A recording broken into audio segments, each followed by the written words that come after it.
स्पर्श योगो वे नाम सर्वसत्व कोई अविवादो अविरुद्धश्च देशी तस्तम नमामि हम। ओम नमो ब्रह्मादिभ्यो ब्रह्म विद्या संप्रदाय कर्तृभ्यो वंश ऋषिभ्यो महद्भ्यो नमो गुरुभ्य सर्वोपप्लव रहित प्रज्ञान गण प्रत्यगतो ब्रह्मेवाहमस्मि। यस्य पाद प्रभात्यस्त प्रपंचो बाति बासुर तमहं सद्गुरुं वंदे पूर्णानंदं चिदात्मकं शंकरं शंकराचार्यं केशवं बादरायणं सूत्रभाष्य कृतो वंदे भगवन्तो पुनः पुनः। ईश्वरो गुरुरात्मेति मूर्ति वेद विभागिने व्योमवत् व्याप्त देहाय दक्षिणामूर्ते नमः। नमो नमो श्री रामजू सतचित आनंद रूपे जे जाने जग स्वप्नवत नासत भ्रम तमकूपे। ओम सच्चिदानंद रूपाय कृष्णाय क्लेष्ट कारिणे नमो वेदांत विद्याय गुरुवे बुद्धि साक्षिणे। प्रपंचो यदि विद्यते निवर्तेत न संशय माया मात्रम इदम द्वैतम अद्वैतम परमार्थतः। न निरोधो न च उत्पत्ति न बद्धो न च साधक न मुमुक्षुर न वे मुक्त तेषा परमार्थता। तावद् गर्जन्ति शास्त्राणि चंबूका विपिने यथा न गर्जति मा शक्तिर्यावद् वेदांत केसरी।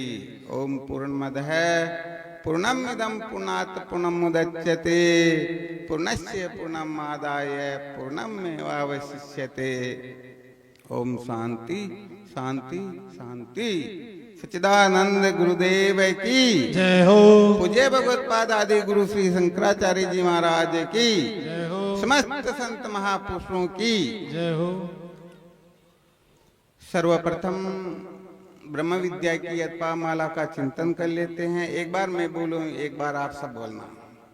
मैं सूक्ष्म से सूक्ष्म, मैं सूक्ष्म से सूक्ष्म, महान से महान, महान से महान, शुद्ध सच्चिदानंद घन, शुद्ध सच्चिदानंद घन, ज्यों का त्यों स्वयं प्रकाश, स्वयं प्रकाश, परिपूर्ण परिपूर्ण, परमानंद, परमानंद, एक रस, निजानंद, निजानंद, निकेवल, निकेवल, अनंत, अनंत, अपार, अपार, अवाच्य, अवाच्य स्वरूप हूँ। स्वरूप हूँ।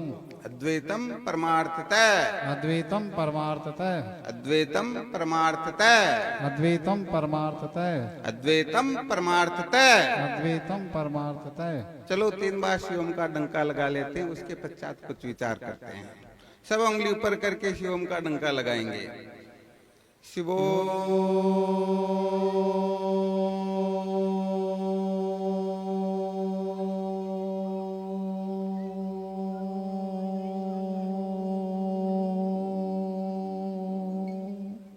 हम शिवो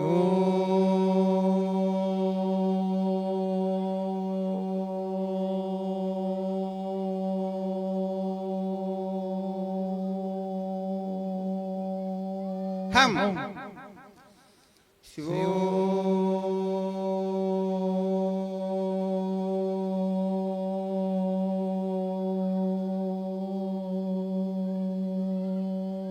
हम ब्रह्म हृदय प्रातः स्मरणीय अर्चनीय वंदनीय समस्त संत चरण रज भक्त वृंद मातृशक्ति। विषय चल रहा था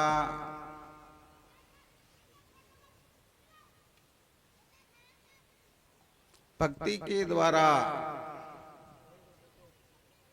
ये जीव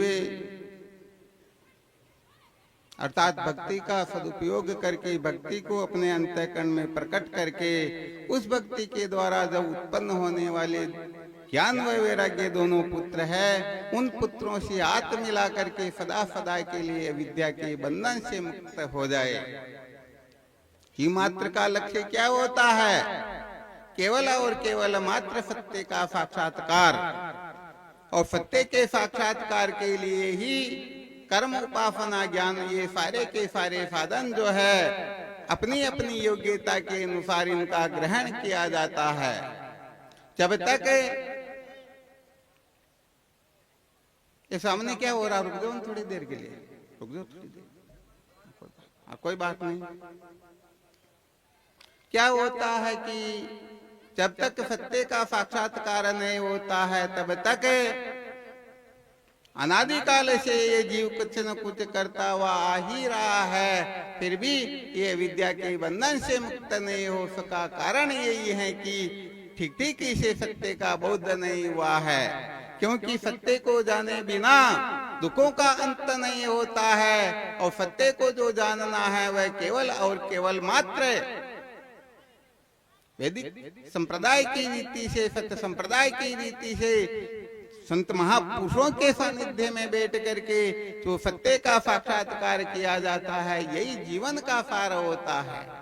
यदि हम अपने मन से ही कुछ न कुछ कल्पना करके किसी को भी सत्य समझ लेंगे तो सचमुच में ये दुखों का अंत होने वाला है ही नहीं। जिस प्रकार से मृग तृष्णा के जल को कोई सत्य समझ करके समझे कि इससे मैं अपनी प्यास बुझा लूंगा, बताओ प्यास बुझ सकती है क्या?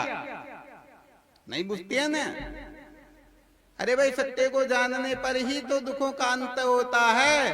स्वप्न के अंतर्गत अनेक प्रकार के दुख हो रहे हो, बिना जगे बताओ दुखों का अंत हो सकता है क्या? कभी नहीं होता ना। तो यहाँ पर केवल और केवल मात्र सत्य का साक्षात्कार ही ये जीवन का परम पुरुषार्थ का हेतु होता है। इसके सिवाय ये जो कुछ भी किया जाता सारा का सारा कल्पना मात्र होता है, मान्यता मात्र होता है। अनादिकाल से ये जीव कुछ न कुछ करता हुआ ही आ रहा है, फिर भी देखा जाता है कि ये सचमुच में दुखों के बंधन से मुक्त नहीं हुआ है। हालांकि ये मुक्ति को प्राप्त कर लेता है, परंतु अभी थोड़ी देर पहले जो मुक्ति मोक्ष की चर्चा चल रही थी, वह मोक्ष तो इसे सचमुच में प्राप्त होती ही। हाँ, ये मोक्ष तो केवल और केवल मात्र ये समस्त शास्त्रों का निर्णीत अर्थ है। तमेव विदित्वाति मृत्युमेति नाने पंथा विद्यते अयनाय।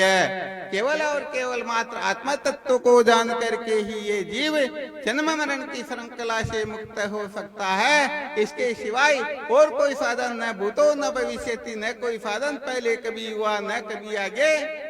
जैसे अंधकार को मिटाने के लिए प्रकाश की ही आवश्यकता होती है, बिना प्रकाश के अंधकार की निवृत्ति नहीं होती है, ऐसे ही अज्ञान की जो निवृत्ति है, ये सारा का सारा प्रपंच जो है ये अपने स्वरूप के ज्ञान से प्रतीत होता है, प्रकट होता है। जब तक अपने असली स्वरूप का ज्ञान नहीं होता है तब तक इसकी निवृत्ति होने वाली।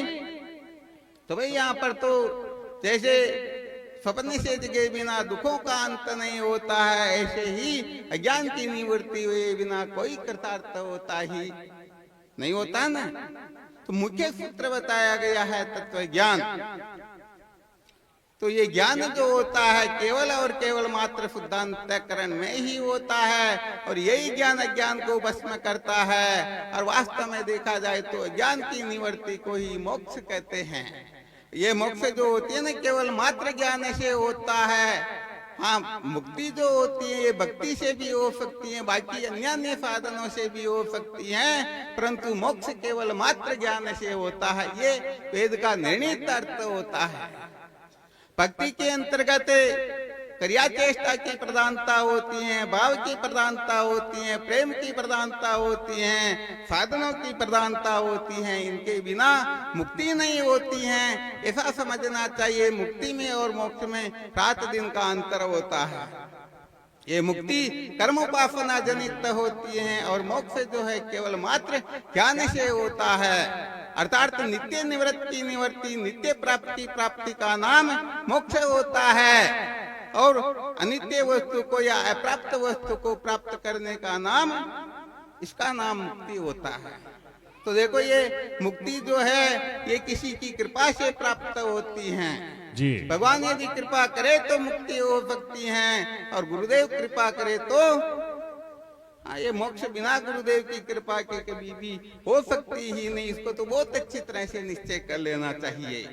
तो जिनको मोक्ष चाहिए उनके लिए केवल और केवल मात्र अंतःकरण को शुद्ध करके विवेकादि साधनों से संपन्न होकर गुरुदेव की शरण में जा करके वेदांत का श्रवण मनन निधिध्यासन करना होता है। और जिनको मुक्ति चाहिए, सालोक्य सामीप्य सारूप्य सायुज्य कैसी भी मुक्ति क्यों ना हो, ये मुक्ति केवल भगवत कृपा से प्राप्त होती है, भक्ति से प्राप्त होती है। भक्ति के बिना ये मुक्ति प्राप्त नहीं होती। मुक्ति जो होती है ये साधनों से प्राप्त होती हैं और साधनों के त्याग से मोक्ष की प्राप्ति होती है। कितना ही इसमें अंतर होता है। इस रहस्य को जो बहुत अच्छी तरह से समझ जाते हैं, समझो, उन्हीं का जीवन सार्थक हो जाता है।